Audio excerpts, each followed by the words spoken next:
Hello student, कैसे हो आप सब। स्वागत है आप सबका मेरे चैनल अपना कक्षा स्टडी विथ मी।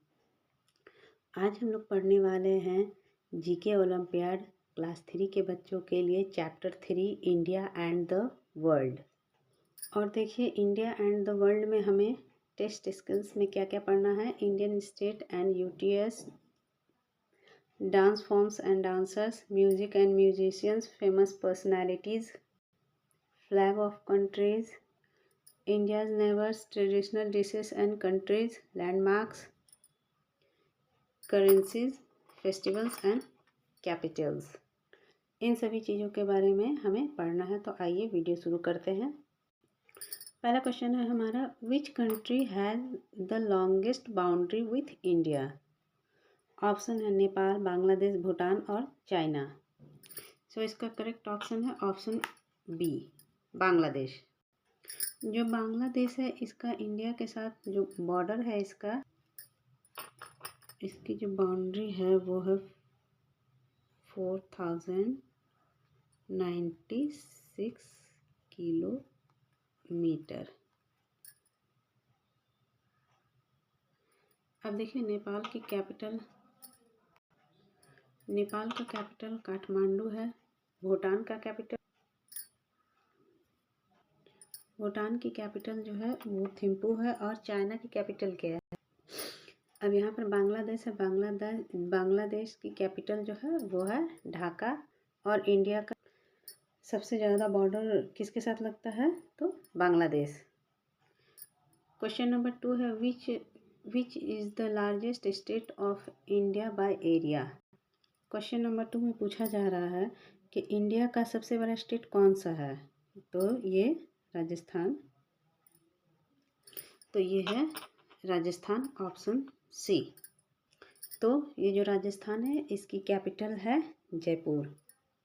तो अब देखिए, ये इंडिया का कितना परसेंट एरिया कवर करता है, तो ये 10.4% एरिया कवर करता है। तो जितना भी इंडिया में ज़मीन है उसका 10.4% किसके पास है, राजस्थान के पास है। तो अब देखिए, राजस्थान की पॉपुलेशन जान लेते हैं। इसकी पॉपुलेशन है 5.6%। तो राजस्थान की पॉपुलेशन कितनी है, 5.6%। ठीक है, चलिए अब देखते हैं उत्तर प्रदेश के बारे में। अब सबसे ज़्यादा पॉपुलेशन इंडिया में पूछा जाए कि किस स्टेट में है, तो उत्तर प्रदेश।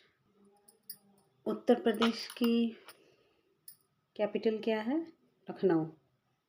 तो फिर आपका नेक्स्ट है पंजाब की कैपिटल है चंडीगढ़। अब चलिए क्वेश्चन नंबर 3 की तरफ बढ़ते हैं। इस पिक्चर को स्टूडेंट ध्यान से देखिए। ये जो आप लोग पिक्चर देख रहे हैं, ये दुबई में स्थित है और ये दुनिया की सबसे ऊंची इमारत है और इसे 2010 में खोला गया था। तो अब पूछा जा रहा है, ये इमारत कौन सी है। तो कौन सी इमारत है ये, बुर्ज खलीफा। तो बच्चों ऑप्शन डी, बुर्ज खलीफा। चलिए अब क्वेश्चन नंबर 4 की तरफ बढ़ते हैं। क्वेश्चन नंबर 4 में ये कहा जा रहा है, विच of the following is a traditional dish of Japan. अब देखिए स्टूडेंट, जापान है तो जापान को हम कहते हैं the land of rising sun. ठीक है, तो सबसे पहले सूरज कहाँ निकलता है, जापान में निकलता है। और इसका जो ट्रेडिशनल डिश है वो है सुशी। तो अब ये सुशी है, इसको कैसे बनाया जाता है, ये विनेगर डिवाइस होता है, यानी कि सिरके में के साथ शुगर और सॉल्ट, तो ये सारी चीज़ें मिलाकर बनाई जाती।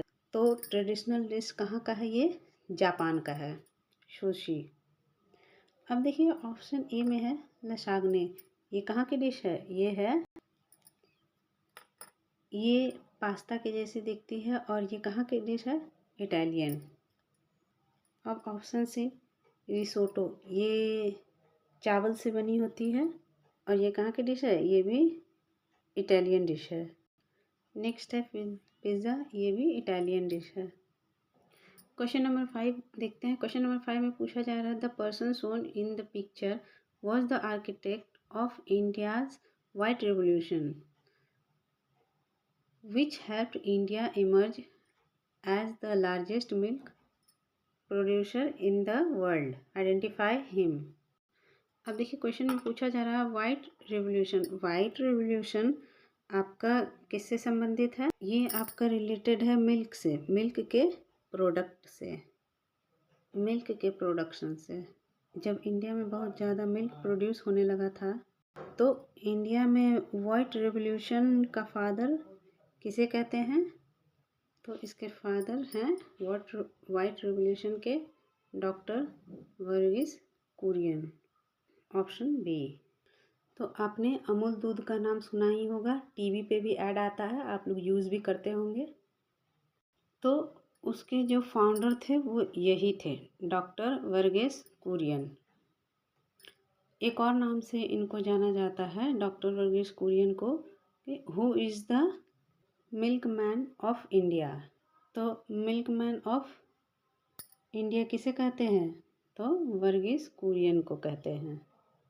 चलिए क्वेश्चन 6 की तरफ बढ़ते हैं। ये जो पिक्चर दिखाया गया है इसमें पूछ रहा है कि इस बिल्डिंग को, पिक्चर में जो दिखाया जा रहा है बिल्डिंग, ये कहाँ है और ये कौन सा जगह है? तो option A parliament of India, ये नई दिल्ली में है। So option A is the right answer. Question number 7 में पूछा जा रहा है कि कैपिटल सिटी क्या नहीं है? तो सबसे पहले आपका ऑप्शन है ओटावा। तो ये कहाँ के कैपिटल है? तो आपका सबसे पहला है ओटावा। ये कहाँ की कैपिटल है? तो कनाडा की कैपिटल है ओटावा। लंदन किसकी कैपिटल है? इंग्लैंड की। और साथ ही साथ मॉस्को किसकी कैपिटल है? तो रशिया की कैपिटल मॉस्को है। तो ये ऑप्शन बी है ग्रेफ्टन, ये इसका कैपिटल सिटी नहीं है, तो इसका आंसर हो जाएगा ग्रेफ्टन। तो अब चलते हैं क्वेश्चन नंबर 8 की तरफ। Every country in the world has its own currency और money. What is the national currency of South Africa? तो यहाँ क्वेश्चन नंबर 8 में पूछा जा रहा है साउथ अफ्रीका की नेशनल करेंसी कौन सी है? तो साउथ अफ्रीका की करेंसी है रैंड, ऑप्शन ए। तो डॉलर आपका कहाँ चलता है? यूएसए में चलता है। और रूबल आपका कहाँ चलता है? तो रूबल आपका चलता है, कहाँ चलता है? रशिया में चलता है। और नेक्स्ट है ऑप्शन डी रुपया। ये कहाँ चलता है आपका? इंडोनेशिया में चलता है। और हमारा जो रुपया है, ये वाला सिंबल, ये कहाँ चलता है? इंडिया में चलता है। सो स्टूडेंट, क्वेश्चन नंबर 9 में आप लोग को ये पिक्चर दिख रहा होगा, ये harvest festival in Kerala. Kerala का ये हार्वेस्ट फेस्टिवल है, प्रमुख त्यौहार है केरल का, जो फसल की कटाई के मौसम में मनाया जाता है। ओणम ये कौन सा फेस्टिवल है? तो ये ऑप्शन सी आपका ओणम है। तो ये ओणम जो है, ओणम के दौरान आयोजित होने वाले इस त्यौहार का महत्व भगवान विष्णु और राजा महाबली की कथा से जुड़ा है। लोग इस दौरान अपने घर को सजाते हैं और पारंपरिक व्यंजन बनाते हैं और विभिन्न प्रकार के कार्यक्रमों में भाग लेते हैं। और ये है नौका दौड़ प्रतियोगिता, जिसे ओणम कहा जाता है। ये नौका दौड़ प्रतियोगिता है। चलिए स्टूडेंट, क्वेश्चन नंबर 10 की तरफ बढ़ते हैं। क्वेश्चन नंबर 10 है विच of the following is a grand harvest festival of Maharashtra. तो महाराष्ट्र में हम हार्वेस्ट फेस्टिवल पर तो महाराष्ट्र का हार्वेस्ट फेस्टिवल है गुड़ी पड़वा। हम लोग गुड़ी पड़वा मनाते हैं। और इसमें क्या होता है? इसमें आपका होता है मराठी और कोंकणी लोग जो है, यानी कर्नाटक के लोग और साथ ही साथ मराठी लोग ये पर्व मनाते हैं। तो ये हिंदू का न्यू ईयर यहाँ से शुरू होता है, गुड़ी पर्व से शुरू होता है हिंदू का न्यू ईयर। अब देखिए ऑप्शन ए है लोहरी। लोहरी आपका पंजाब में मनाया जाता है। बिहू ये असम में मनाया जाता है। ओणम आपका केरला में मनाया जाता है। क्वेश्चन नंबर 11 में देखते हैं student, which country is called the land of midnight sun. तो यहाँ क्वेश्चन नंबर 11 में पूछा जा रहा है, किस देश को मध्य रात्रि सूर्य की भूमि कहा जाता है। तो ये ऑप्शन है आपका C, Norway. So student question number 12 में चलते हैं। India help this neighbouring country to win her freedom in 1971, identify this country. तो क्वेश्चन नंबर 12 में कहा जा रहा है 1971 में कौन सी कंट्री बनी थी। तो ये कौन सी कंट्री बनी थी, तो ये बनी थी बांग्लादेश, ऑप्शन ए। तो 1971 में बांग्लादेश बनी थी और इसकी जो कैपिटल है वो है ढाका। इसकी कैपिटल क्या है, बांग्लादेश की ढाका। तो स्टूडेंट चलिए क्वेश्चन नंबर 13 में चलते हैं। क्वेश्चन नंबर 13 में which of the following countries currency is baht. So student बहत जो करेंसी है वो कहाँ चलती है, थाईलैंड में चलती है, ऑप्शन बी। चलिए क्वेश्चन नंबर 14 में चलते हैं स्टूडेंट, देखते हैं 14 में है, the given picture shown the first women of India organise to go to space in 1997, who is she. अब ये पिक्चर दिखाया जा रहा है, इसमें पूछा जा रहा है कि ये कौन है। तो ये कल्पना चावला है, option C, Kalpana Chawla. So student question number 15 देखते हैं। Appam is one of the traditional dishes of which of the following Indian state.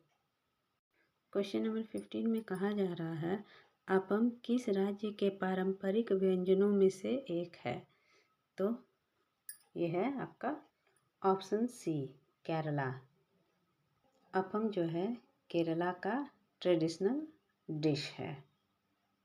चलिए स्टूडेंट क्वेश्चन नंबर 16 देखते हैं। Which of the following European countries does not use euro as its currency.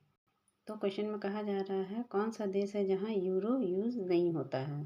तो अब देखिए, euro जो Sweden जो country है ये आपका है यूरोप में ही है, लेकिन इसकी जो करेंसी है वो यूरो नहीं है। इसकी जो करेंसी है उसका नाम क्या है, कोरोना। इसका राइट ऑप्शन है स्वीडन, ऑप्शन डी। ये कोरोना वायरस नहीं है, ये कोरोना है। चलिए अब देखते हैं फ्रांस की जो कैपिटल है वो है पेरिस और जर्मनी की कैपिटल है बर्लिन।